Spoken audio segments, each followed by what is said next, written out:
mort de saisissement. C'était un lâche.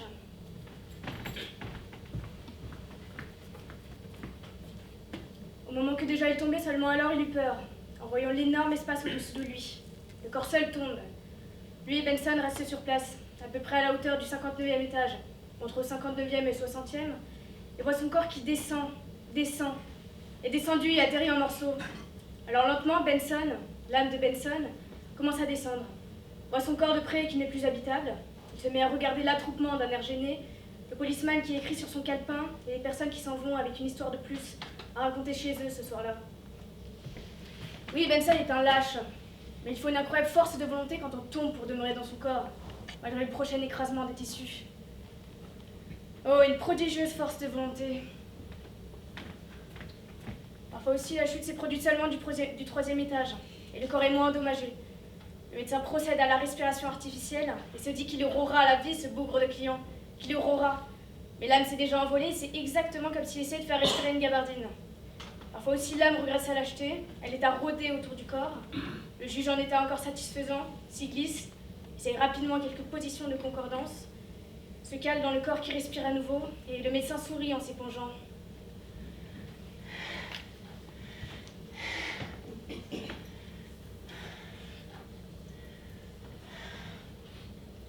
L'âme adore nager.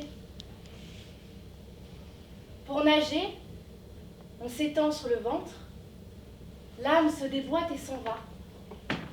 Elle s'en va en nageant. Si votre âme s'en va quand vous êtes debout, ou assis, ou les genoux ployés ou les coudes, pour chaque position corporelle différente, l'âme partira avec une démarche, une forme différente. C'est ce que j'établirai plus tard. On parle souvent de voler.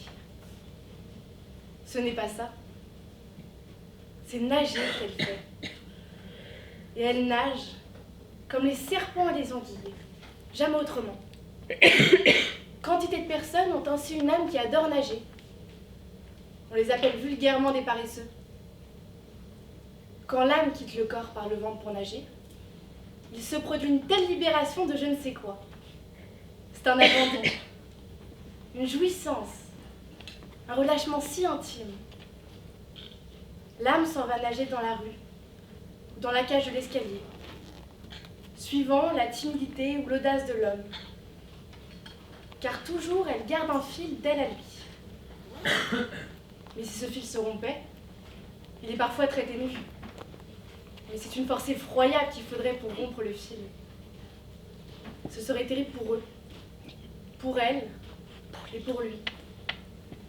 Quand donc elle se trouve occupée à nager loin, par ce simple fil qui lie l'homme à l'âme, s'écoulent des volumes et des volumes d'une sorte de matière spirituelle, comme de la boue, comme du mercure, ou comme un gaz, jouissance sans fin. C'est pourquoi le paresseux est indécrottable. Il ne changera jamais. C'est pourquoi aussi la paresse est la mère de tous les vices. Car qu'est-ce qui est plus égoïste que la paresse? Elle a des fondements que l'orgueil n'a pas. Mais les gens s'acharnent sur les paresseux. Tandis qu'ils sont couchés, on les frappe, on leur jette de l'eau fraîche sur la tête. Ils doivent vivement garder leur âme.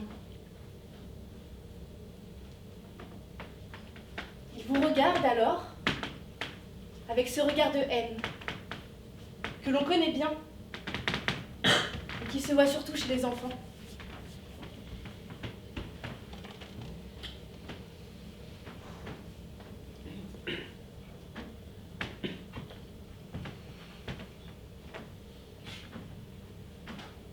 Il est bien difficile de dormir. D'abord, les couvertures ont toujours un poids formidable. Et pour ne parler que des draps de lit, c'est comme de la tôle. Si on se découvre entièrement, tout le monde sait ce qui se passe. Après quelques minutes d'un repos d'ailleurs indéniable, on est projeté dans l'espace. Ensuite, pour redescendre, ce sont toujours des descentes brusques qui vous coupent la respiration, ou bien allongé sur le dos, on soulève les genoux. Mais ce n'est pas préférable, car l'eau qu'on a dans le ventre se met à tourner. À tourner de plus en plus vite, avec une pareille toupie, on ne peut dormir. Mais c'est pourquoi plusieurs résolument se couchent sur le ventre. Mais aussitôt ils le savent, mais tant pis disent-ils, ils tombent. Ils tombent dans quelques abîmes profonds, et si bas qu'ils soient, il y a toujours quelqu'un qui leur tape du pied dans le derrière pour les enfoncer encore plus bas. Plus bas. Ainsi, l'heure d'aller dormir est pour tant de personnes un supplice sans pareil.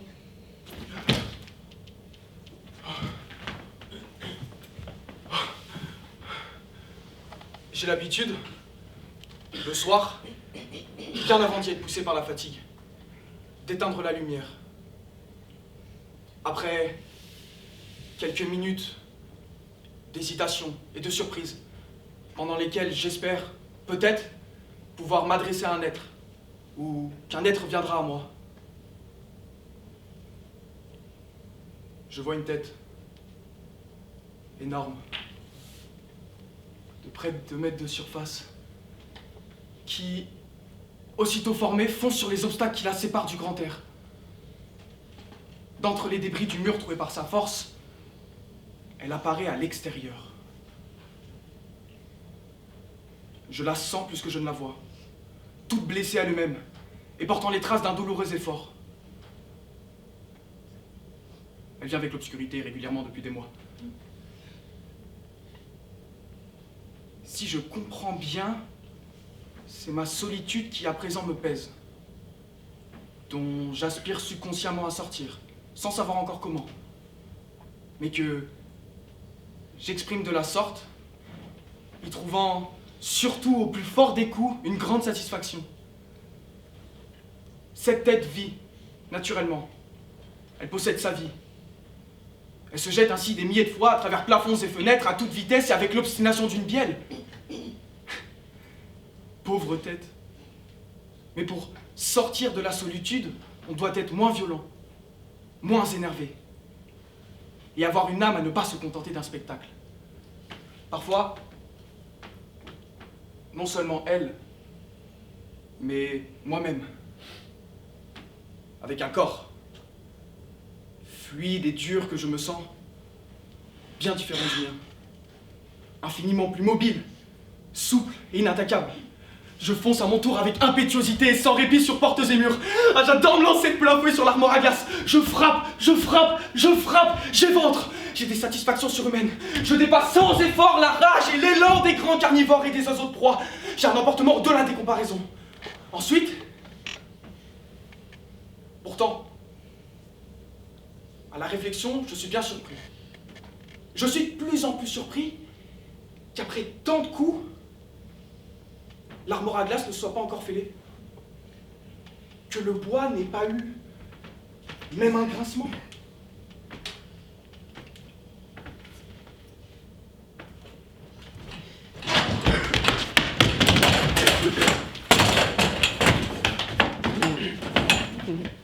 Je me couche toujours quelqu'un sur le...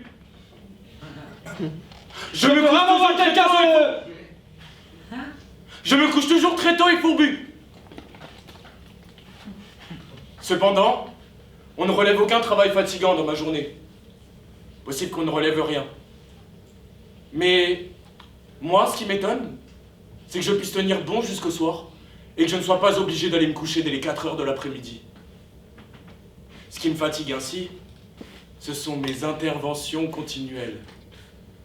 J'ai déjà dit que dans la rue, je me battais avec tout le monde. Je prends le sein aux femmes. Et me servant de mon pied comme d'un tentacule, je mets la panique dans les voitures du métropolitain. Quant au livre, il me harasse par-dessus tout. Je ne laisse pas un mot dans son sens, ni même dans sa forme. Je l'attrape, et après quelques efforts, je le déracine et le détourne définitivement du troupeau de l'auteur.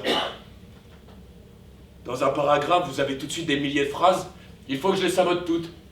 Cela m'est nécessaire. Parfois, certains mots restent comme des tours. Je dois m'y prendre à plusieurs reprises. Et déjà bien avant, dans mes dévastations, au détour d'une idée, je revois cette tour. Je l'avais donc pas assez abattue. Je retourne en arrière, je lui trouve son poison et je passe ainsi un temps interminable. Et le livre lu en entier, je me lamente car je n'ai rien compris. naturellement. N'ai pu me grossir de rien. Je reste maigre et sec. Je pensais, n'est-ce pas, qu'après avoir tout détruit, j'aurais de l'équilibre. Possible, mais cela tarde bien.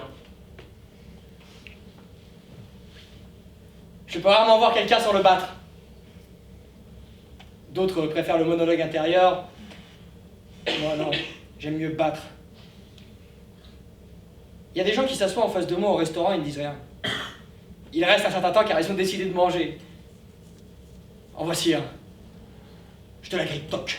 Je te le ragrippe, toc. Je le porte porte-manteau, je le décroche, je le repenche, je le redécroche, je le mets sur la table, je le tasse et l'étouffe, je le salis, je l'énonce, il revit, je le mâche, je l'étire, je commence à m'énerver, il faut en finir, je le salis, je l'énonce, je le résume un truc dans mon verre, et j'ai tout sensiblement le contenu par terre, et dis au garçon, mais mettez-moi du savon plus propre!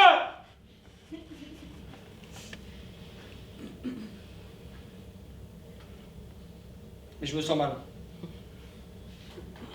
Je règle promptement l'addition et je m'en vais.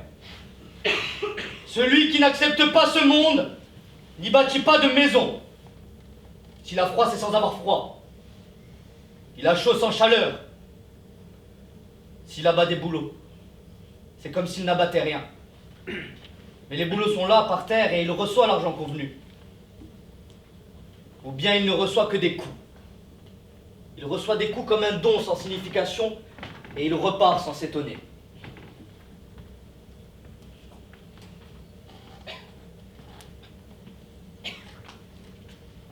Il boit l'eau sans avoir soif. Il s'enfonce dans le roc sans se trouver mal. La jambe cassée, sous un camion. Il garde son air habituel et songe à la paix. À la paix, c'est difficile à obtenir. C'est difficile à garder. À la paix.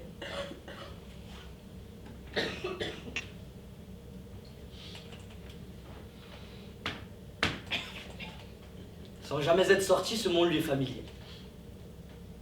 Il connaît bien la mer. La mer est constamment sous lui. Une mer sans eau, mais non pas sans vagues, mais non pas sans étendue. Il connaît bien les rivières. Elle le traverse constamment. Sans eau, mais non pas sans langueur, mais non pas sans torrent soudain. Des ouragans sans air font rage en lui. L'immobilité de la terre est aussi la sienne. Des routes, des véhicules, des troupeaux sans fin le parcours. Et un grand arbre, sans cellulose mais bien ferme, mûrit en lui un fruit amer. Amer souvent, doux rarement.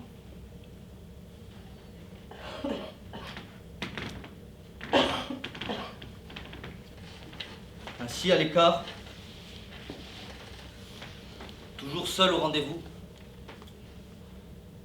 sans jamais retenir une main dans ses mains, il songe, l'hameçon au cœur, à la paix! À la damnée paix lancinante, à la sienne, et à la paix qu'on dit être par-dessus cette paix.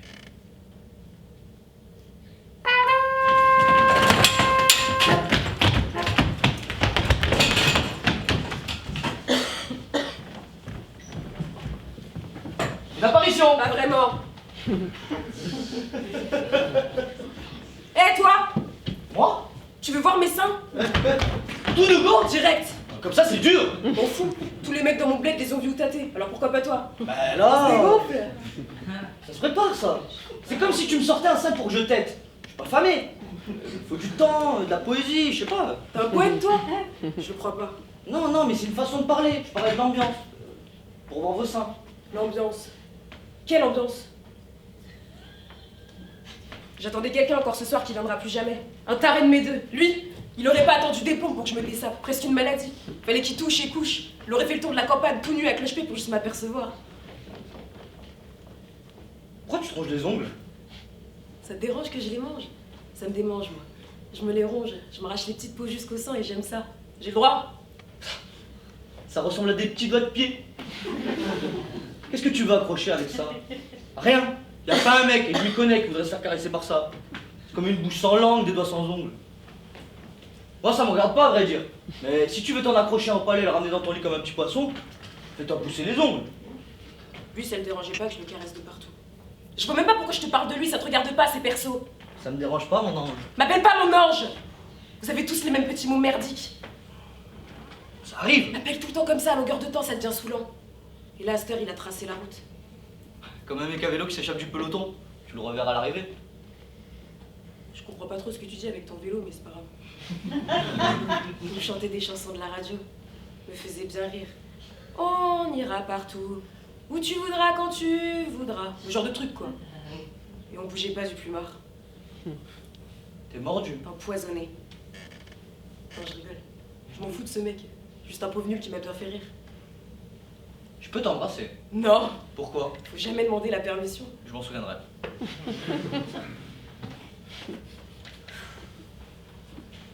Qu'est-ce que je fais là? Encore là après tout. Dans ce trou perdu. Comme la mort, ce bled, perdu, oublié. Comme si j'habitais sur la lune. Une enterrée vivante. Tu m'emmènes? Où? Je te demande de m'enlever, c'est pas sorcier. N'importe où. Tu veux? Oui. Vraiment? Mais vraiment. Pourquoi? Pourquoi? Parce que je t'ai déjà dit, c'est un truc que je sens. Tu me plais, quoi. On a du mal à s'exprimer. Ça pue du cerveau à ta bouche direct. Si, mais... Alors comme t'as été franc avec moi, je vais dire 2-3 trucs pour que tu saches et que tu me poses plus de questions. J'en poserai pas. Tu sais, ici c'est un petit village. Tout se sait. Les nouvelles se savent avant même que les choses se fassent. Ici, je suis la salope. Je m'en fous, moi. Ça a commencé très très tôt à la piscine. J'allais nager avec l'école, une fois par mois, à la ville voisine. La piscine, c'était la fête pour les petits cons. Je nageais et il faisait la torpille. Pas la bombe, non. Non, la torpille. Il plongeait et nageait jusqu'à moi et le jeu, c'était de m'arracher mon soutif. Ou beaucoup mieux, de me toucher la chatte. Il plongeait par 2, 3. Je ne peux jamais retourner à la piscine. Et comme j'avais rien dit, ils m'ont collé une étiquette dans le dos. Après, j'ai rencontré un mec qui travaillait toujours au café avec ses potes. J'étais encore toute môme. Je venais juste d'avoir mes règles. Il avait 12 ans de plus que moi. Le soir, j'allais les voir jouer au billard. Ils me donnaient des pièces et je passais mon temps à choisir la musique sur le jux et à mettre du bleu sur les queues et à compter les points. Je buvais de la bière pour faire comme eux, mais j'ai été vite mal. Il m'a dit qu'il me ramènerait à la maison en bagnole. J'ai attendu. J'avais les yeux tout piqués par les clopes. Il continuait de me payer à boire en me mettant du sirop de grenadine pour que ça soit meilleur. M'a ramené. J'avais la tête toute lourde qui bougeait toute seule dans les virages. Il a arrêté la voiture. Tout de suite vu que j'étais pas devant chez ma mère. Plein milieu d'un champ. Et avant même que j'aie le temps de dire un mot, il m'a enfoncé une véritable escalope dans la bouche et à me beloter les seins. Vite, je l'ai entendu couiner. Il m'a mis la main direct sous le slip et a enfoncé ses doigts. De l'autre main, il essayait de baisser les sièges, mais il n'y arrivait pas. Il s'énervait. Il s'énervait. Il n'arrivait pas à baisser les sièges. Il a tapé dessus. M'a demandé de le sucer, que ça le calmerait. Mais j'ai pas voulu. J'avais jamais rien fait avec un garçon. N'arrivait pas à s'étendre sur moi. Alors il a ouvert la portière et m'a à moitié jetée dans l'herbe encore toute grasse. Je pouvais sentir mes doigts s'enfoncer dans la terre molle. Quand il est venu s'écraser tout son poids sur moi. M'a vite relevé la jupette, enlevé le slip, et il m'a prise très vite et très fort. J'ai cru que j'allais tomber dans les pommes tellement j'avais mal. Il a pas sauté du train, ce salaud. Il a mis plein dans le mille. Il s'est vite remis le froc, il a remonté dans sa bagnole, a mis la radio, il y avait de la musique. Il a allumé la petite loupiote à l'intérieur et a grillé une clope. Il y a de la fumée qui passait par les vitres et qui montait dans la nuit. J'arrêtais pas de regarder la fumée monter, en pleurant et en voulant mourir. Je m'appelle Bulle, sinon. Mon petit cœur, mon petit amour, ma perle. Je peux pas partir, vraiment. Sinon, j'ai plus rien à faire sans toi. Que tu m'as laissé y aller sans me retenir. Je suis venu te rechercher. C'est facile de te retrouver quand tu pars comme ça toute seule. Ah bon? Comme t'aimes pas trop marcher et que t'es triste, tu prends que les rues qui descendent. J'imagine être à ta place et je vois le chemin que tu fais pas à pas, alors je descends, je te trouve et je te remonte. Simple.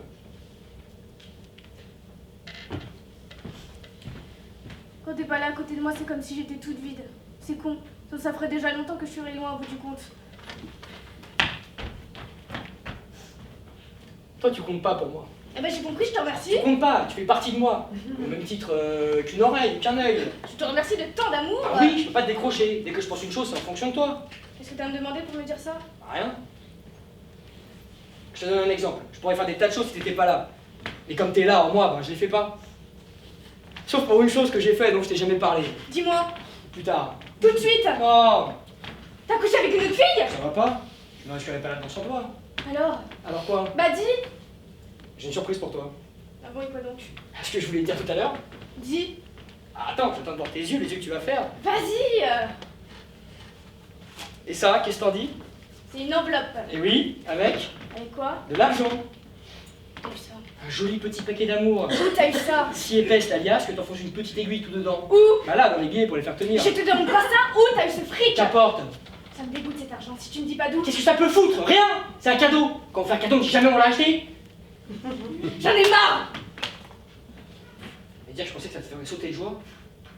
Faut vraiment ça te donnera tout, Jésus-Marie. Je crois que t'as été trop loin d'un connerie. J'en ai marre d'être un assisté. D'assister à un propos chute chaque putain de matin devant la glace. Et dès que j'ai une initiative, que je fais tout pour que Et ça moi? change. T'as pensé à moi? À chaque fois que t'as voulu les choses nouvelles, on a été dans la merde. T'as toujours lu que les choses d'autour ressemblent à ce que t'as dans ta tête. Mais tu sais même plus réellement ce que t'as dans la tienne, c'est tout fouillis. Je fais tout fouiller dans ma tête. Excuse-moi. C'est de ma faute. Je pensais pas que c'était comme ça l'amour. Quand j'étais môme et que je voyais des couples s'embrasser, je me disais que l'amour était une chose tranquille, calme et belle. Comme une longue rivière qui coule sans se poser de questions. Sans problème. Excuse-moi, je me suis trompée. Tout ça, c'est des chansons. Des chansons? Mais j'arrête pas de chanter. C'est vrai, t'as raison. Je chante en nettoyant la baignoire. Tes cheveux, tes poils tout collés parce que Gino rase pas. Le rebord des chiottes où t'as pissé à côté parce que Gino a encore la tête dans les nuages. Quand je passe à Serre-Pierre, que j'inonde de javel. Dans les épluchures de patates, dans le mouillé des gants MAPA pour décoller les assiettes. Frotter le crayon, je chante comme un petit grillon. Quand je sors le linge, le nez dans tes chaussettes et tes slips. Quand je sers les clients de la cantine, quand je sors leurs yeux tout ronds sur mon cul pour 3 francs 6 sous, que tu prends en moitié pour jouer à un canasson bidon que t'as vu arriver en rêve, je chante. Quand je prends le vélo qui est vendu pour faire des courses, quand je te fais bouffer et que t'as l'air de t'en foutre, quand je regarde le foot, quand tu gueules, quand tu glandes, quand tu me baisses pas, je chante. Ah ça c'est sûr, je chante. Hein. Non mais je rêve ou quoi? Tu voulais tout à l'heure juste une petite putain de raison pour te quitter. Eh ben tu vois que je n'ai aucune. Juste quitter Gino. Pour rien. Rien du tout. Juste pour rien. Rien.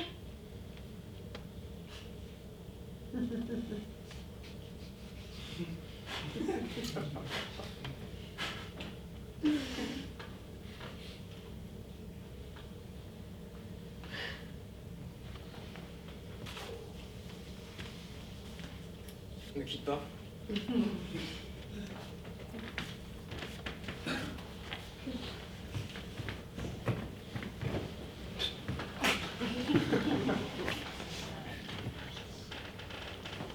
Oh Wills. Bien, entrez, asseyez-vous donc. Merci, monsieur. Vous avez eu mon message? À l'instant. Bien. Bien. Bien. Maintenant, voyons, un cigare. Non, merci, pas pour moi, monsieur. Bien. Maintenant, voyons, on m'a dit qu'il y aurait une petite crise à l'usine. Oui, je crois que c'est le mot juste. Bon, Kevin, qu'est-ce qui se passe? Je sais pas trop comment vous expliquer ça, monsieur Phipps. Voyons, Will, si vous dites pas ce qui cloche, comment voulez-vous que j'arrange les choses? Voilà. Monsieur, c'est simplement que les ouvriers sont... Disons qu'ils semblent avoir pris certaines de nos productions en grippe. En grippe? On dirait qu'ils en sont presque dégoûtés. Dégoûté? Nous avons la réputation de produire les meilleures pièces détachées de tout le pays. Nous avons une salle de billard, non, dans l'usine même. Nous avons une piscine pour le personnel, sans même parler de nos salles de musique en haute fidélité. Et vous me dites qu'ils ne sont pas Les contents. ouvriers vous sont très reconnaissants pour tous ces avantages, monsieur. Ce sont nos productions qui ne leur plaisent pas. Elles sont superbes, nos productions. J'ai passé ma vie entière dans la partie. Et des productions aussi superbes que les nôtres, je n'en ai jamais vu. C'est pourtant comme ça, monsieur. Dites celles qui ne leur plaisent pas. Il y a les embouts coulissants tronconiques à rainures. Les embouts coulissants tronconiques à rainures, où trouvez-vous aussi belle rainure? Il y a rainures et rainures, monsieur. D'accord, il y a rainure et rainure, où trouvez-vous aussi belle rainure pour embouts coulissants tronconiques? N'empêche, ils ne veulent plus y mettre la main. Bouleversant. C'est bouleversant. Quoi d'autre? Allons, Wills? Inutile de me cacher la vérité. Eh bien, je suis navré de vous le dire. Mais ils sont très montés contre le gicleur à bille creuse Le anti-sointage. gicleur à bille creuse anti-sointage, qu'est-ce qu'il trouve à redire à mon gicleur à bille Tout ce que je creuse? sais, c'est que le gicleur provoque une vague d'agitation. Et je ne dis rien d'un tringle d'accouplement à vis sans fin. Quoi? Il y a le coussinet à téton, il y a la goupille à téton jumelé, il y a Non. le tampeau noir à va-et-vient compensé, Non. et la pièce dont ils ne peuvent pas entendre parler sans frissonner, la languette d'accouplement à gorge cannelée. Pas m'appelle languette! Va ma langue à ta gorge, J'ai calme-les. pas pu l'avaler, je vous dis ni ça, niveau culasse en alliage anti-broutage, niveau pédale de glissage à froid, niveau écarteur à serrage automatique, niveau fraise à l'image alternative, niveau gaine à vibreur autolubrifiante, niveau prise mâle, pas plus que vos prises femelles, niveau douille à culotto, Fais pas mes jolies patates polissage Auger. il les abomine. Vos jolis patins de polissage Auger, ils les vomissent. Quand vos culbuteurs à burette incorporés, vos perceuses à tête anti-chauffe et vos chemises de protection à trous-bornes, et vos reniflards de pompage à cul de bronze, et vos matrices de dégorgement insertion automatique, tout pareil que vos matrices de dégorgement insertion Pas la manuelle. matrice de dégorgement insertion manuelle. Si, et sans insertion manuelle. Sans insertion manuelle. Et avec insertion manuelle. Pas celle avec insertion manuelle. Et sans insertion manuelle. Sans insertion manuelle. Avec insertion manuelle et sans insertion manuelle. Avec insertion manuelle. Avec sans- ou sans.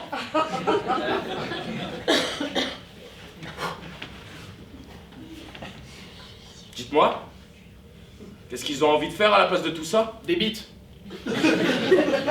D'amarrage. On va mariner à voile.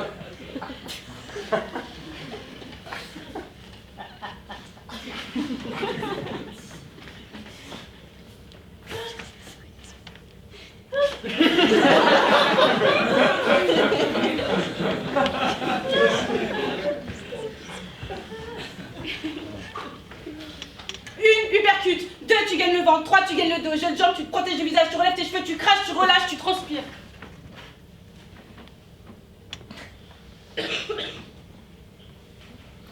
Je ne sens plus rien. Quand ça monte, ça bloque. Ça se ferme. La gorge, le ventre, partout.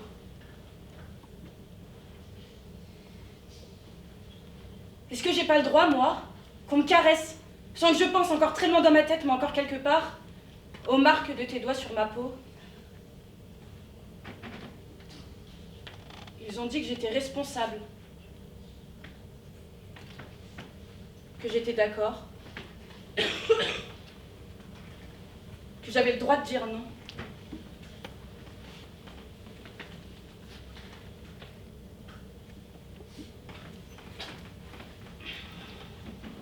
C'est bon? Chut, c'est bon! Mais chut! Les trois plombes. Arrête de parler, tu parles tout le temps. C'est toi qui parles, tu me racontes ta vie. T'arrêtes pas de me poser des questions? J'ai vu des dauphins dans la mer, blablabla. Pas de ma faute si tu perds. Eh, Me parle pas, je suis trop lente. je rigole. Je peux pas parler et viser en même temps, je suis sous-développée. Arrête. J'ai vu des dauphins dans la mer, blablabla. Je te réponds plus puisque ça t'intéresse pas. J'ai pas dit que tu m'intéresses. Recule! Tu diras merci ton frère. Lui s'amuse pendant que je te garde. T'as qu'à partir. Ta mère m'a demandé. Elle m'a dit va voir ce que fait la petite, j'aime pas qu'elle traîne toute seule à la fête foraine. Tu crois que ça m'amuse de faire le baby store pour bébé? Bon toutou. Oh! Tu fais quoi? Je te touche pas, je te montre. Arrête! La crosse contre l'épaule. Tu me touches! Je te montre, je te laisse tirer. Pas comme ça. Voilà, plus haut. Pour répartir le poids, tu vois. Plus facile comme ça, non? Oh, c'est plus facile? Oui! Maintenant, tu vis sur la droite. Ferme un œil. Quand tu le sens. Prête? Quand tu le sens à 3. 1, 2.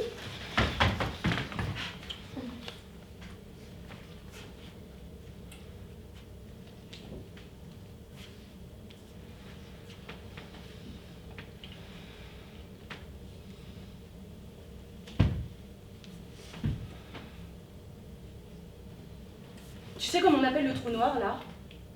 Au bout du canon? L'âme. C'est joli, non?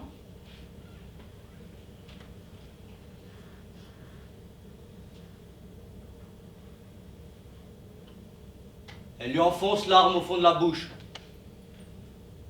Elle tire.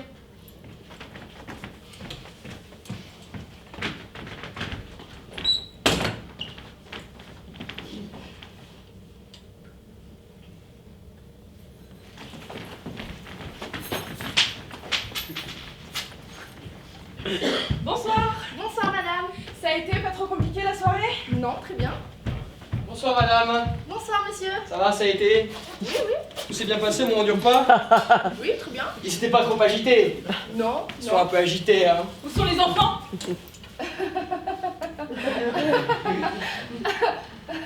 Comment? Où sont les enfants à cette heure-là? Qu'est-ce que tu racontes? Les enfants ne sont pas dans les chambres. Je vous demande où sont les enfants? Je comprends pas. Qu'est-ce que vous racontez? Ils sont pas dans notre chambre? Madame, je vous demande où est-ce que vous avez mis nos enfants. Et moi, je vous dis que je comprends pas ce que vous me dites. Elle est dingue, cette femme. C'est dans la salle de bain, les toilettes, va voir. Je vous demande de nous répondre. Vous avez fait quoi avec nos enfants? Où sont-ils? Répondez. Je comprends rien. Mais dites-nous, mais qu'est-ce qui se passe? Dites-nous ce qui se passe. Arrêtez, s'il vous plaît, arrêtez-vous. Non, ils y sont pas, qu'est-ce qui se passe? C'est quoi ce cauchemar? Elle est complètement folle. Madame, si vous ne répondez pas immédiatement, je vous préviens, je vais devenir violent. Dites-nous ce qui se passe avec nos enfants. Y a pas d'enfant. Je veux pas qu'il leur soit arrivé du mal. Calme-toi. Appelle la police. Qu'est-ce qui se passe, merde? Je comprends rien. Je veux que vous nous disiez ce que vous avez fait de nos enfants. Il n'y avait pas d'enfant. Appelle. J'appelle. Putain, putain, de putain, de putain, de putain, de putain, de putain, de putain. Bonsoir, monsieur. Nous sommes sortis, on a confié nos enfants à une nourrice spécialisée. On vient de rentrer et les enfants sont introuvables. Et la nourrice répond de manière incohérente. Mais non, monsieur, je vous dis qu'il n'y a pas d'autre explication à la situation, cette femme ne nous donne aucune explication. C'est complètement absurde. Je veux rentrer chez moi. Vous êtes complètement folle. S'il est arrivé quoi que ce soit à mes enfants, je vous tue. 15 avenue de la séparation, 7ème étage face à son sœur. Il est arrivé malheur à nos enfants, mon amour, il est arrivé malheur à nos enfants. Mais non! Pourquoi, dis-moi. Arrête! On va la retrouver! On va trouver la bonne explication! Hein? Vous leur avez pas fait de mal? Hein?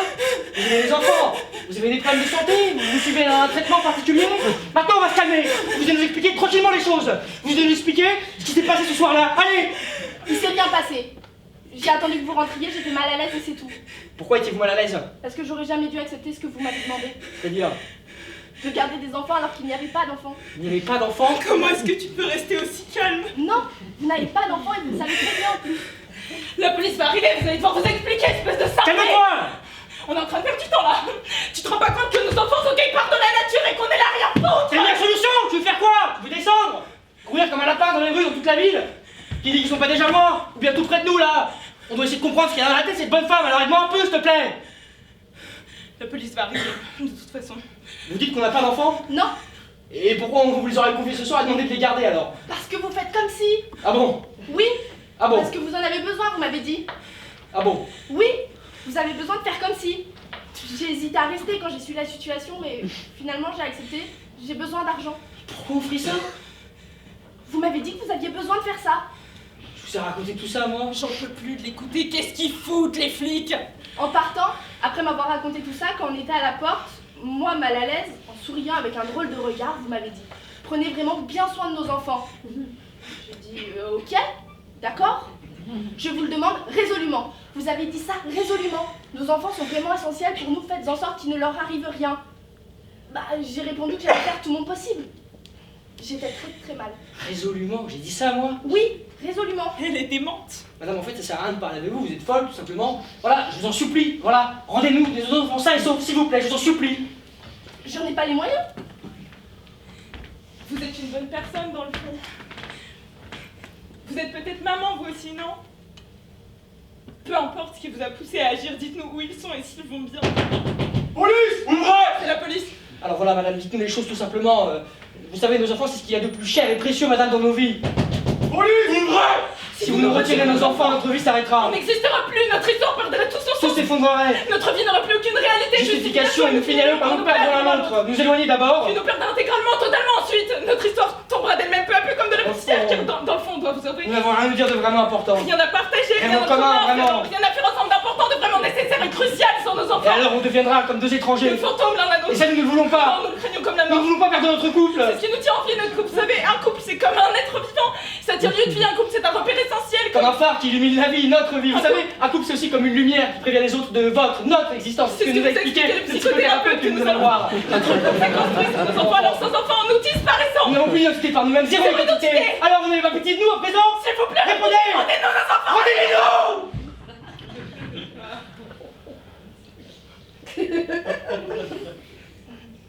Je vous préviens, la police va rentrer si vous persistez dans votre silence.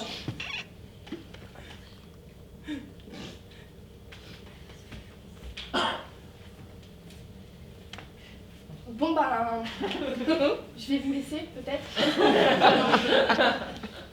Je suis désolée, mais est-ce que vous pourriez me payer? J'en ai besoin en ce moment. Bien sûr. T'as de l'argent toi en liquide? Va te faire foutre, connard. Bien sûr.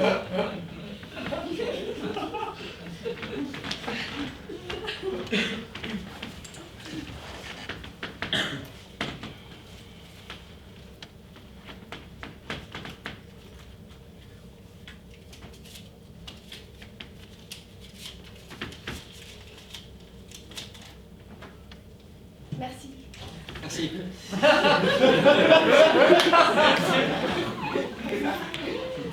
Au revoir. Au revoir.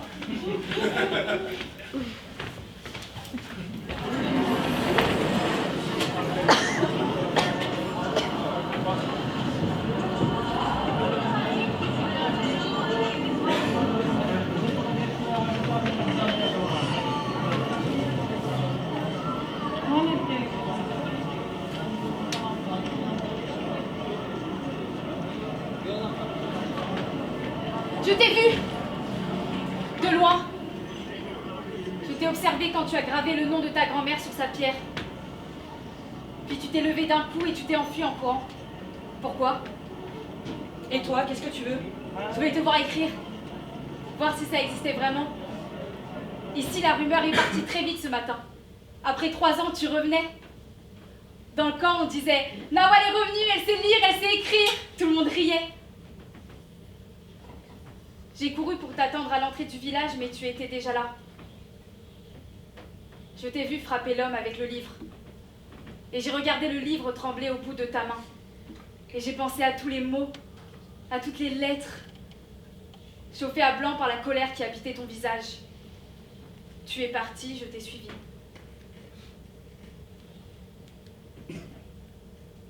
Qu'est-ce que tu veux? Apprends-moi à lire. Je ne sais pas. À écrire. Si, tu sais, ne mens pas, je t'ai vu. Je m'en vais. Je quitte le village. Alors je ne peux pas t'apprendre. Je te suivrai. Je sais où tu vas. Comment le saurais-tu? Je connaissais Wahab. On est du même camp. On venait du même village. C'est un réfugié du sud, comme moi. La nuit, on l'a emmené, il hurlait ton nom. Tu veux retrouver Wahab? Ne te moque pas de moi. Je sais où tu vas, je te dis. Ce n'est pas Wahab que tu veux retrouver. C'est ton enfant, ton fils. Tu vois, je ne me trompe pas. Emmène-moi avec toi et apprends-moi à lire. En échange, je t'aiderai. Je sais voyager. Et à 2, on sera plus fortes. 2 femmes, côte à côte. Emporte-moi. Si tu es triste, je chanterai. Si tu es faible, je t'aiderai, je te porterai. Ici, il n'y a rien. Je me lève le matin et on me dit « Saouda, voici le ciel ». Mais on ne me dit rien sur le ciel. On me dit « Voici le vent ». Mais on ne me dit rien sur le vent. On m'indique le monde et le monde est muet. Et la vie passe et tout est opaque. J'ai vu les lettres que tu as gravées et j'ai pensé « Voici un prénom ». Comme si la pierre devenait transparente. Un mot et tout s'éclaire. Et tes parents? Mes parents ne me disent rien. Ils ne me racontent rien. Je leur demande pourquoi a-t-on quitté le sud. Ils me disent oublie. À quoi bon? Pas d'importance. Il n'y a pas de sud. On est en vie et on mange chaque jour. Voilà ce qui compte. Ils disent ici, la guerre ne nous rattrapera pas. Je réponds, elle nous rattrapera. La terre est blessée par un loup rouge qui la dévore. Mes parents ne me racontent rien. Je leur dis, je me souviens. On a fui au milieu de la nuit. Des hommes nous ont chassés de notre maison. Ils l'ont détruite, ils me disent oublie. Je dis pourquoi? Mon père était à genoux, à pleurer devant la maison brûlée. Qui l'a brûlée? On me dit tout cela n'est pas vrai. Tu as rêvé, Saouda, tu as rêvé.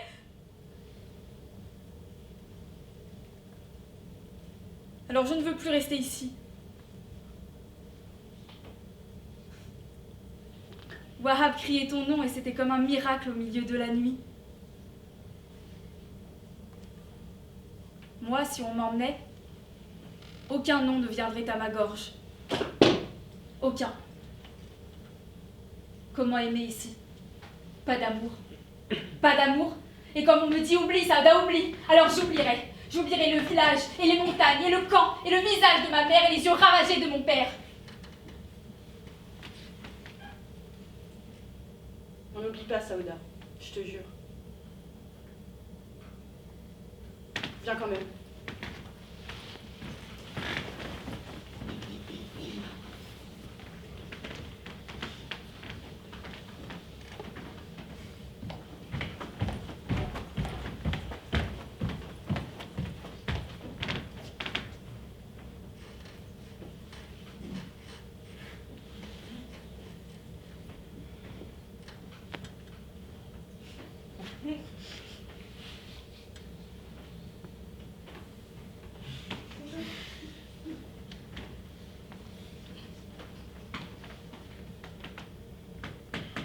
Toi? Oui, toi. Oui, toi. Toi. Toi. Toi. Toi. Je te parle. Tu n'entends pas? Oui, je te parle. Tu entends? Je te parle. Tu m'écoutes? Oui, merde, pourquoi tu ne m'écoutes pas? Je parle. À toi. À toi. Oui.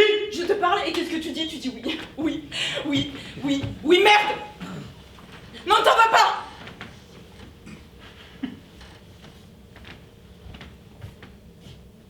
Tu ne vois pas? Tu ne vois rien? Tu ne piges pas? Tu dois bien comprendre, tout de même, pas vrai? Ou tu ne comprends rien, rien, rien du tout. Rien. Non, non. Non, je comprends. Je comprends que tu ne piges pas. Tu dois être comme ça, tu es comme tous les autres, tu ne comprends rien, rien du tout. Qu'est-ce que je dois comprendre? Tu ne comprends rien, toi. Oui, tu ne vois pas. Toi, tu ne vois pas, tu ne vois pas. Je suis là. Ta nana, elle est là, tu ne vois pas. Tu veux que je t'aide? Qu'est-ce que je dois faire? Tu dois parler un peu avec moi. Tu ne veux pas parler avec moi? Je suis là, je peux parler avec toi. Tu veux bien parler un peu avec moi? Tu ne veux pas? Je veux bien. Dis quelque chose. Alors, dis quelque chose. Dire quelque chose. Oui.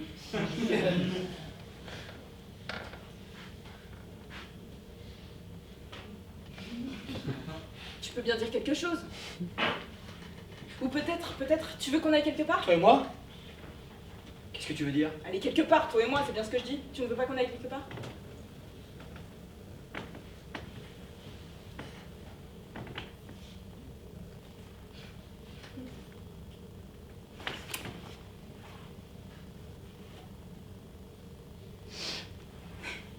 Ta nana, moi, tu sais, pas vrai? Pas vrai que je suis ta nana.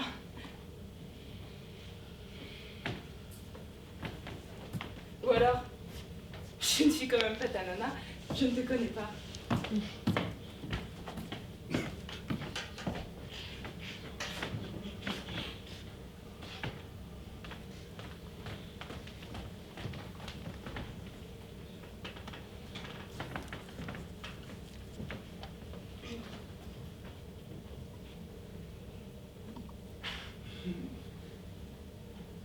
On a fait un voyage fabuleux. Vraiment fabuleux. En premier, on a visité l'Italie. Le temps était superbe. On a pu voir un tas de choses parce qu'on avait des guides géniaux qui se sont surpassés. Ils nous ont emmenés voir des églises. On a vu des églises à Rome, des églises à Florence, des églises à Venise. Je me demande bien où il n'y avait pas d'église. Une église, encore une église, et encore une église avec un clocher, une église avec une tour, une autre avec 2 tours, il y avait quoi, devenir dingue. Bon, ça va, on a compris le principe. Non, non, c'était parfait. Et partout où on allait, on a eu les guides les meilleurs, vraiment. Ils nous ont tout expliqué en long et en large, et en travers, chaque détail, chaque petite pierre, chaque grain de poussière. Il y avait quoi, devenir dingue.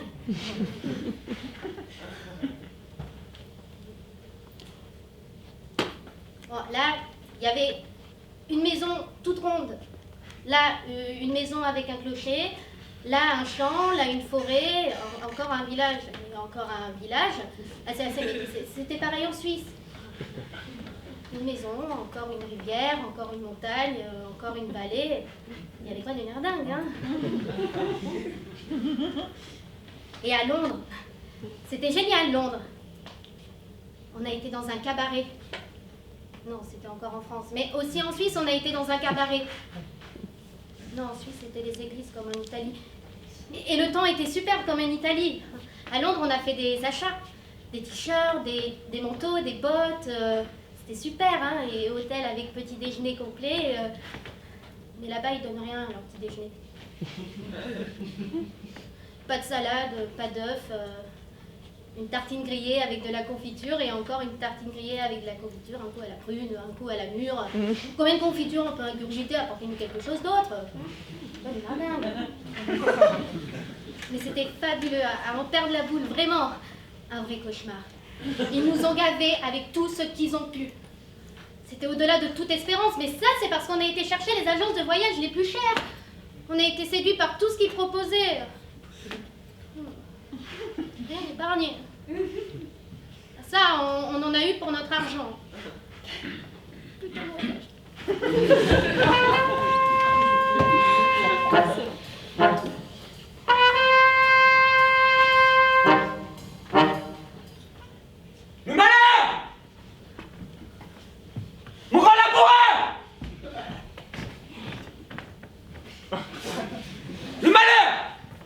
Relâche-toi, toi!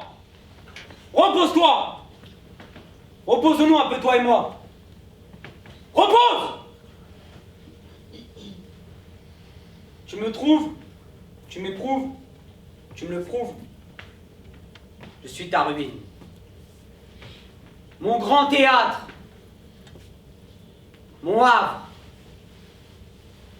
Mon âtre. Ma cave d'or. Mon avenir. Ma vraie mère. Mon horizon. Dans ta lumière. Dans ton ampleur. Dans ton horreur. Je m'abandonne. Quand donc pourrais-je parler de mon bonheur? Il n'y a dans mon bonheur aucune paille, aucune trace, aucun sable. Il ne se compare pas à mon malheur. Autrefois, dans le passé, paraît-il. Quand? Il n'a pas de limite. Il n'a pas de...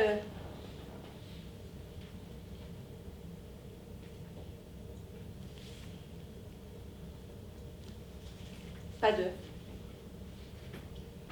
Il ne va nulle part. Il n'est pas à l'encre. Il est tellement sûr qu'il me désespère. Il m'enlève tout élan.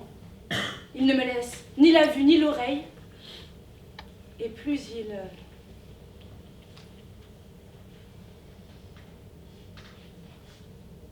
Et moi, je...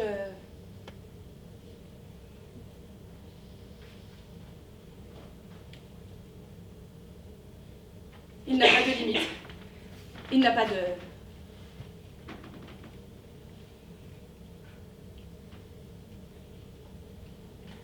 Pas de... Et pourtant, ce n'est qu'une petite chose. Mon malheur était beaucoup plus considérable. Il avait des propriétés, des souvenirs, des excroissances du lest. C'était moi. Mais ce bonheur... Oh oui, probablement avec le temps, il se fera une personnalité. Mais le temps, il ne l'aura pas. Le malheur va revenir. Son grand essieu ne peut être bien loin. Il approche. Emportez-moi dans une caravelle. Dans une vieille et douce caravelle. Dans l'étrave, ou si l'on veut dans l'écume. Et perdez-moi au loin, dans l'attelage d'un autre âge, dans le velours trompeur de la neige, dans la laine de quelques chiens réunis, dans la troupe exténuée des feuilles mortes. Emportez-moi sans me briser, dans les baisers, dans les poitrines qui se soulèvent et respirent. Dans les tapis des paumes et leurs sourires, dans les corridors des os longs et articulations. Emportez-moi, ou plutôt enfouissez-moi. Je crache sur ma vie. Je m'en désolidarise. Qui ne fait mieux que sa vie?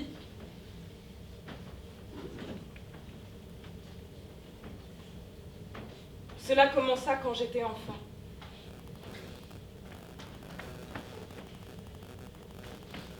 Il y avait un grand adulte, encombrant. Comment me venger de lui?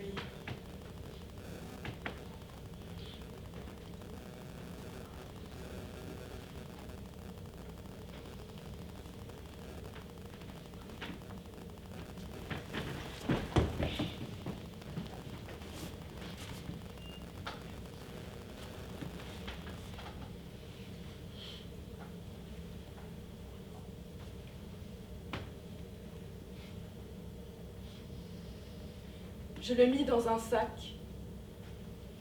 Là, je pouvais le battre à mon aise. Il criait, mais je ne l'écoutais pas. Il n'était pas intéressant.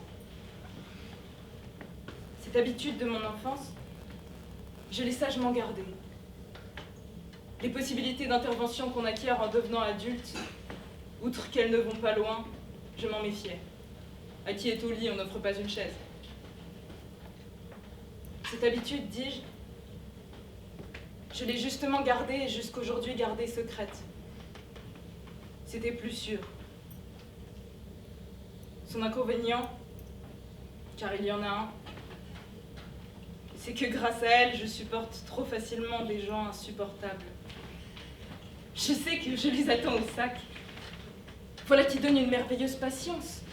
Je laisse exprès durer des situations ridicules et s'attarder mes empêcheurs de vivre.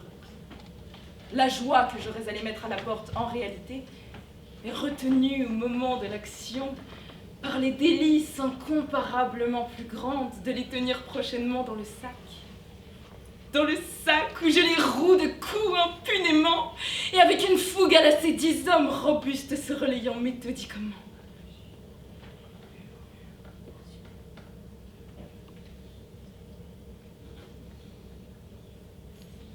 Sans ce petit art à moi, comment aurais-je passé ma vie décourageante? Pauvre souvent, toujours dans les coudes des autres. Comment aurais-je pu la continuer des dizaines d'années à travers tant de déboires, sous tant de maîtres, proches ou lointains, sous 2 guerres, 2 longues occupations par un peuple en armes et qui croit aux quis abattus, sous d'autres innombrables ennemis. Mais l'habitude libératrice me sauva, de justesse il est vrai, et je résistais au désespoir qui semblait devoir ne me laisser rien.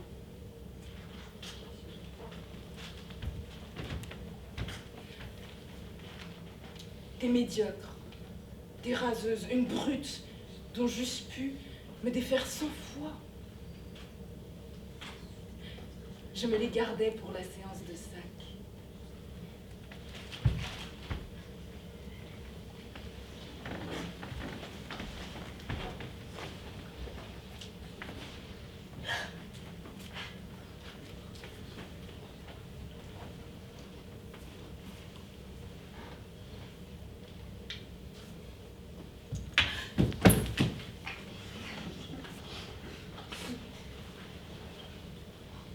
Rends-toi, mon cœur. Nous avons assez lutté. Et que ma vie s'arrête.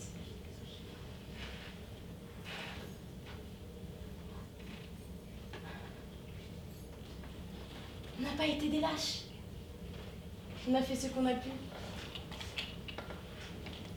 Oh, mon âme, tu pars où tu restes, il faut te décider. Ne me tâte pas ainsi les organes, tantôt avec attention, tantôt avec égarement. Tu pars où tu restes, il faut te décider. Moi, je n'en peux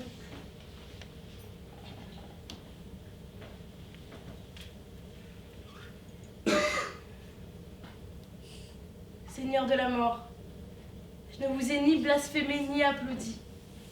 Ayez pitié de moi. Voyageur déjà de tant de voyages, sans valise, sans maître non plus.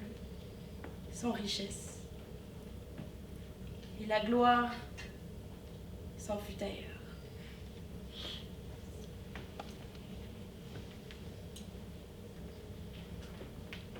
Vous êtes puissant, assurément, et drôle par-dessus tout.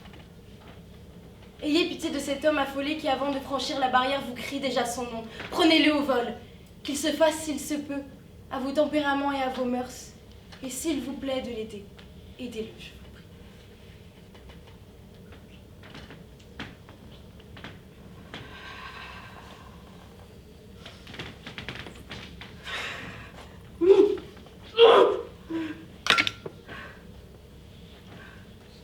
Mon mal est atroce.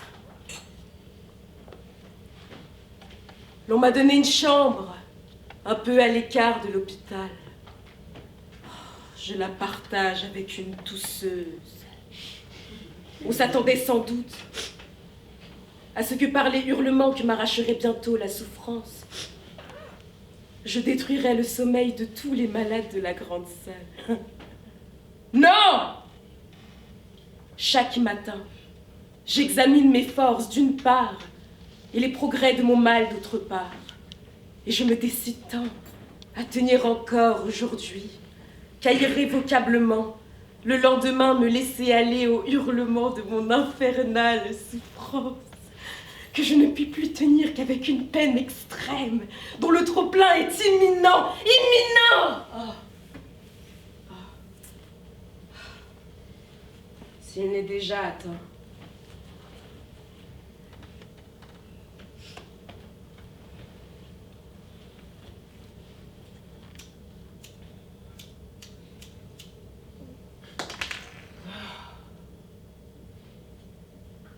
Cependant, le lendemain, je résiste encore à la pression grandissante. Et déjà bien au-delà de ce que je pensais pouvoir supporter.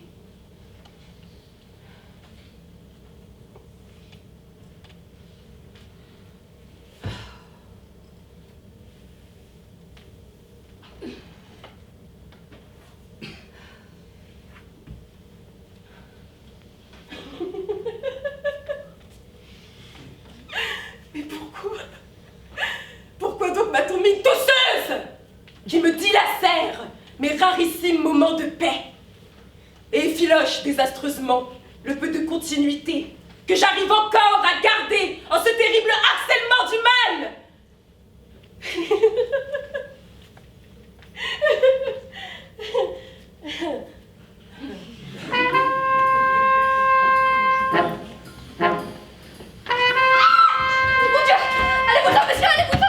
Madame, je vous en prie. Mais jamais de la vie, monsieur.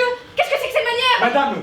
Jean, Augustine. Madame. Oh mon Dieu, et personne. Madame. Non. Je vous en supplie, écoutez-moi. C'est une infamie. Je vous le défends, monsieur. Sortez. Ne craignez rien. Je ne vous veux aucun mal. Si mes intentions ne sont pas pures, je vous jure qu'elles ne sont pas hostiles. Bien au contraire. Ah ça, monsieur, vous êtes fou? Ah oui, madame, vous l'avez dit. Fou de vous. Je sais que ma conduite est audacieuse, contraire aux usages, mais je m'en moque. Je sais qu'une chose, c'est que je vous aime. Et que tous les moyens me sont bons pour arriver jusqu'à vous.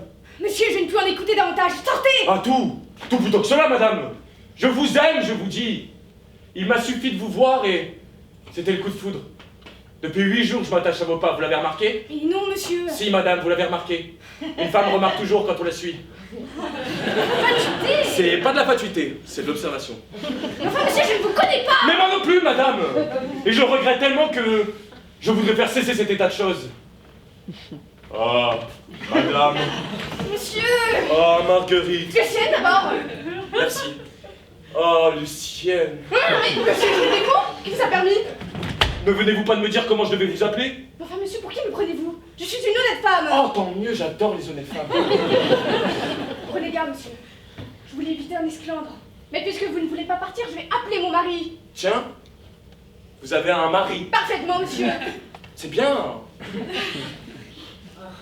Laissons cet imbécile de côté. Imbécile? Mon mari? Les maris des femmes qui nous plaisent sont toujours des imbéciles. Eh bien, vous allez voir comment cet imbécile va vous traiter. Vous ne voulez pas sortir? Moins que jamais. C'est très bien. Crépin! Oh, vilain nom. Crépin!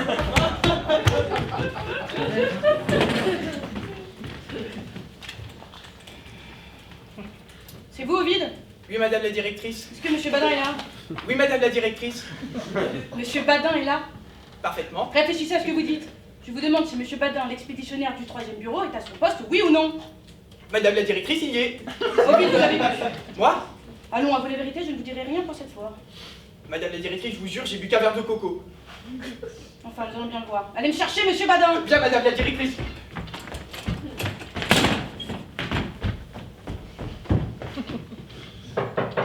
Entrez! Madame la directrice, Bonjour, monsieur Badin. Monsieur Badin, prenez un siège, je vous en prie. je suis confus. Du tout, du tout.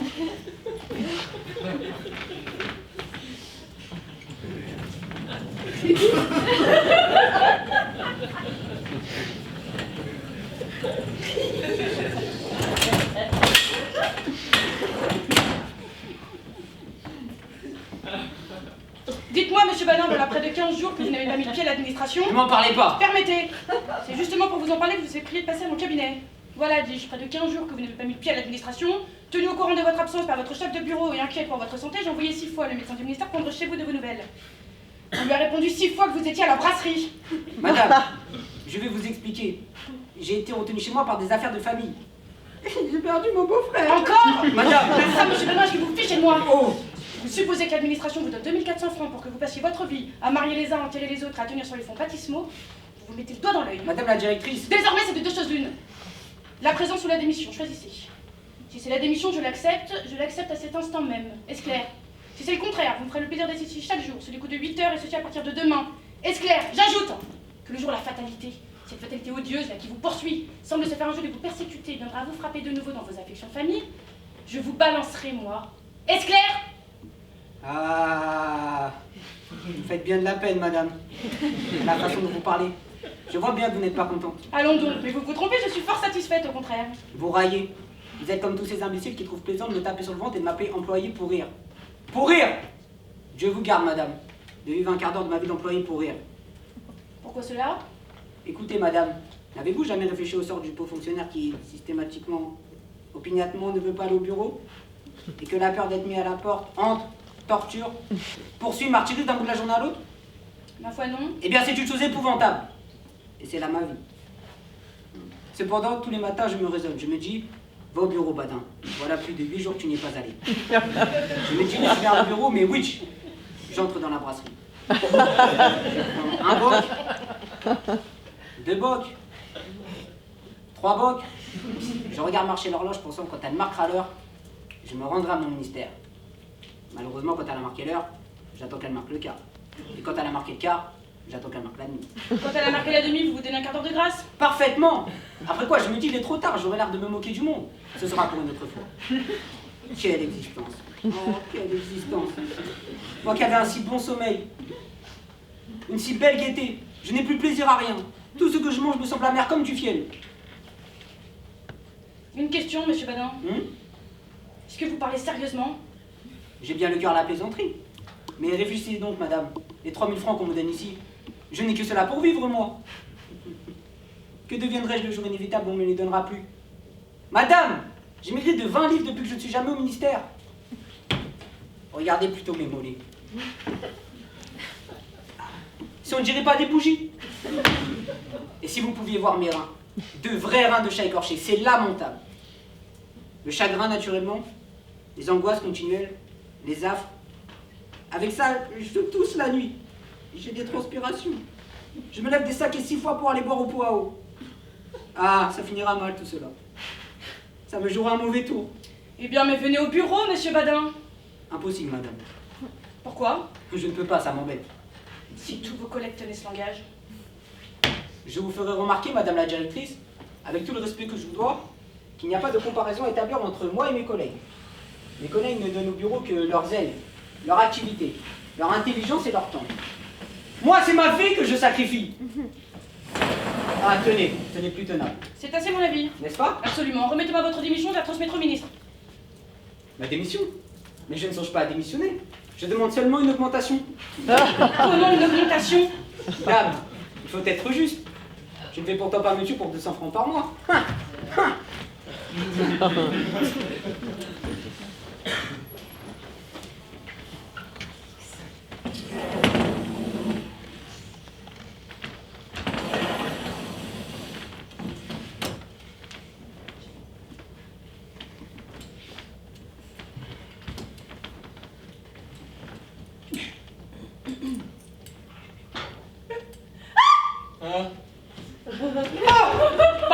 Pardon, mademoiselle, je suis confus, ce costume. Je me retire, messieurs. Ah, restez, c'est à moi de vous céder la place. Je serais désolée, monsieur, de vous déranger.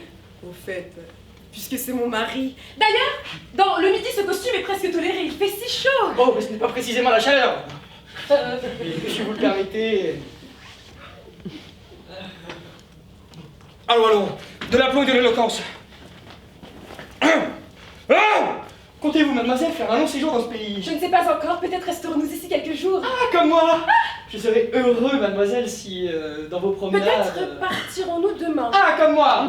Je serais heureux, mademoiselle, si faisant même route... Mais de quel côté allez-vous? Du vôtre, mademoiselle. Comment? Pardon, quelle voiture prenez-vous? Moi, je m'embarque. Pour le Canada. Juste, trop heureux, mademoiselle, si dans la traversée...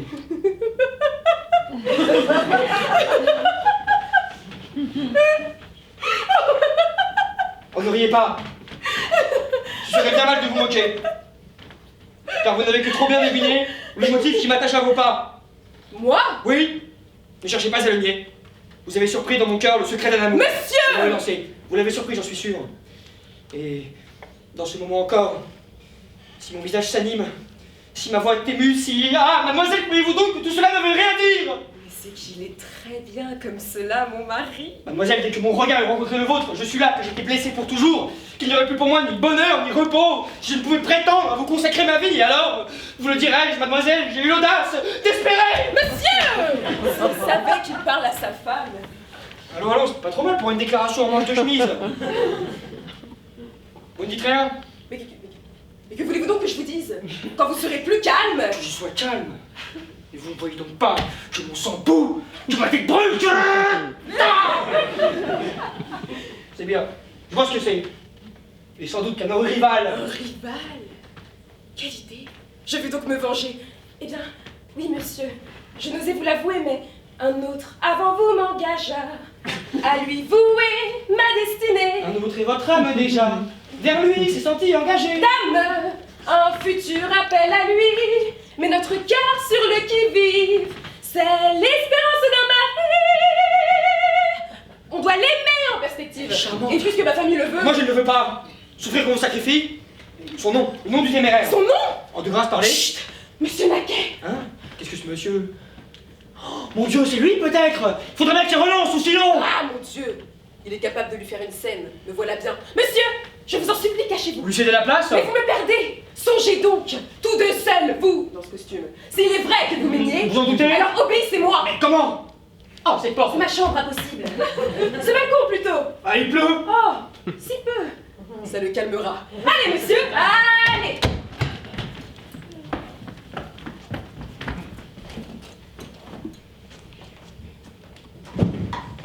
Je m'en allais vous chercher pour vous faire une prière sur une chose qui m'est d'importance.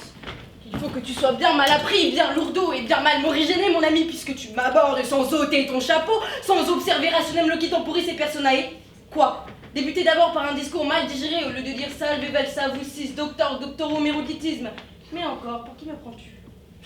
Ma foi, excusez-moi, c'est que j'avais l'esprit en échappé. Je ne songeais pas à ce que je faisais, mais je sais bien que vous êtes galant homme. Sais-tu bien d'où vient le mot de galant homme? Qu'il vienne de Villejuif ou d'Aubervilliers, je ne m'en soucie guère. Sache que le mot de galant homme vient d'élégant. Prenant le G et l'A de la dernière syllabe, cela fait ga. Puis prenant L, ajoutant un A et les deux dernières lettres, cela fait galant. Puis ajoutant homme, cela fait galant homme. Mais encore, pour qui me prends-tu? Je vous prends pour un docteur. Or ça, parlons un peu de l'affaire que je vous veux proposer. Il faut que vous sachiez... Sache auparavant que je ne suis pas seulement un docteur, mais que je suis 1, 2, 3, 4, 5, 6, 7, 8, 9 et 10 fois docteur. 1, parce que comme l'unité est la base, le fondement est le premier de tous les nombres. Aussi, moi, je suis le premier de tous les docteurs. Le docte des doctes. 2, parce qu'il y a deux facultés nécessaires pour la parfaite connaissance de toute chose. Le sens et l'entendement. Et comme je suis tout sens et tout entendement, je suis 2 fois docteur. D'accord, c'est que... 3, parce que le nombre de 3 est le nombre de la perfection selon Aristote. Et comme je suis parfait et que toutes mes productions le sont aussi, je suis 3 fois docteur. Eh bien, monsieur le docteur... 4, parce que la philosophie a 4 parties, la logique, morale, physique et métaphysique. Et comme je les possède toutes 4 et que je suis parfaitement versée en icelle, je suis 4 fois docteur. Je n'en doute pas, écoutez-moi. 5, parce qu'il y a 5 universels, le genre, l'espèce, la différence, le propre et l'accident, sans la connaissance desquels il est impossible de faire aucun bon raisonnement. Et comme je m'en sers avec avantage et que j'en connais l'utilité, je suis 5 fois docteur. Il faut que j'ai bonne patience. 6, parce que le nombre de 6 est le nombre du travail. Et comme je travaille incessamment pour ma gloire, je suis 6 fois docteur. Oh, parle tant que tu voudras. 8, parce que le nombre de 8 est le nombre de la justice. Et que la justice et la prudence avec laquelle je mesure et pèse toutes mes actions me rendent 8 fois docteur. 9, parce qu'il a 9 muses et que je suis également chéritée. 10, parce que comment on peut passer le nombre de 10 sans faire une répétition des autres nombres et qu'il est le nombre universel. Aussi, quand on m'a trouvé, on a trouvé le docteur universel. Ainsi, tu vois, que par des raisons plausibles, vraies, démonstratives et convaincantes, que je suis 3, 4, 5, 6, 7, 8, 9 et 10 fois docteur. Que diable est ceci? Je croyais trouver un homme bien savant qui me donnerait un bon conseil et je trouve un rameneur de cheminée qui, au lieu de me parler, s'amuse à jouer à l'amour. 1, 2, 3, 4.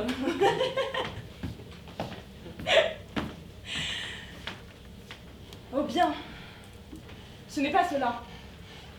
C'est que je vous prie de m'écouter et croyez que je ne suis pas une personne à vous faire perdre vos peines et que si vous me satisfaisiez sur ce que je veux de vous, je vous donnerai ce que vous voudrez. De l'argent, si vous en voulez. Et de l'argent? Oui, de l'argent. et toute autre chose que vous pourriez demander. Tu me prends donc pour un homme à qui l'argent fait tout faire? Pour un homme attaché à l'intérêt pour une âme mercenaire?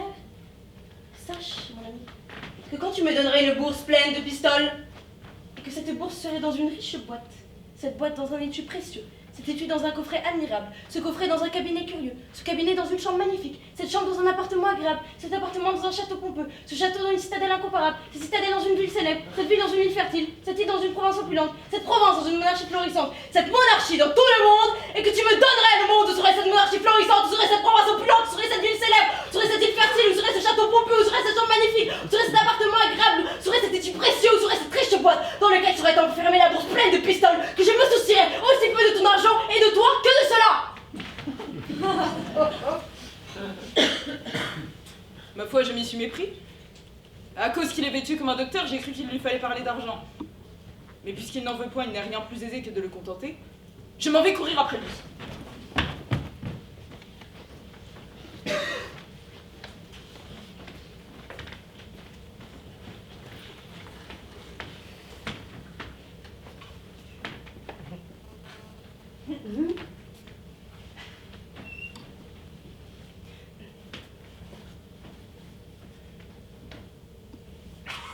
Le physique du spermatozoïde de l'homme ressemble étrangement à l'homme, à son caractère, veux-je dire. Le physique de l'ovule de la femme ressemble étonnamment au caractère de la femme. L'un et l'autre sont très petits.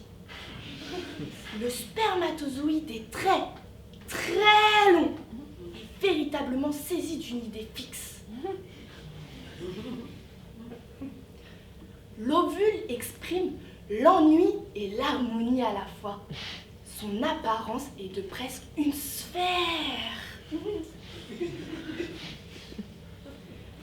Tous les spermatozoïdes ne sont pas comme celui de l'homme.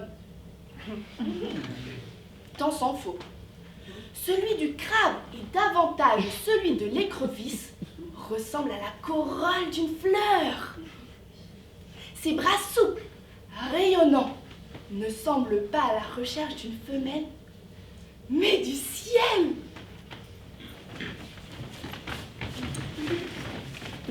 Cependant, étant donné la reproduction régulière du crabe, on suppose bien qu'il en va autrement. En fait, on ne sait rien du ciel du crabe. Quoiqu'à bien des gens, il soit arrivé d'attraper les crabes par les pattes pour mieux les observer. En fait, on ne sait rien du ciel du spermatozoïde du crabe.